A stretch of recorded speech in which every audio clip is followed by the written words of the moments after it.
Do you agree with me that every American should be concerned as to whether or not a warrant was obtained against an American citizen with unverified information? Absolutely. I think, you know, the Fourth Amendment is one of our most cherished civil liberties. So you think that's an appropriate thing to look at, and you will look at it? Yes. Okay. Do you share my concern that if you're going to open up a counterintelligence investigation against a presidential candidate, that you have to have a very good reason?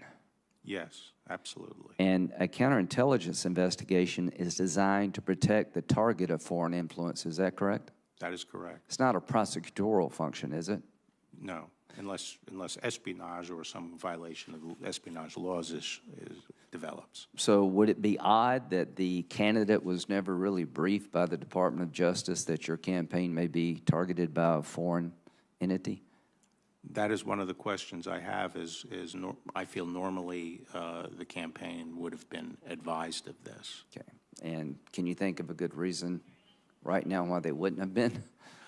I'm interested in getting that answer. They had two former U.S. attorneys, in Chris Christie and Rudy Giuliani, involved in the campaign, and I don't understand why the campaign was not advised.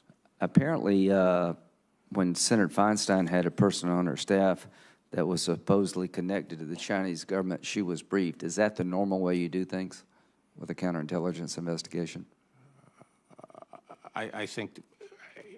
Well, she was briefed about a staff member that they thought might be connected to the Chinese government, and she took action and fired the guy. Is that sort of what you're supposed to be doing? That's what I would, if I were Attorney General and that situation came up, I would say, yes, brief the target of the foreign espionage activity. Okay.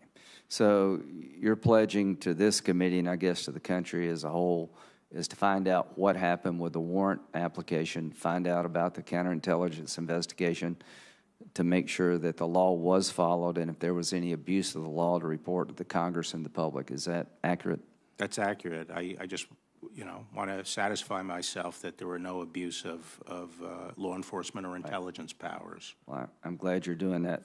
When it comes to Mr. Mueller, are you talking to him about the 6E material?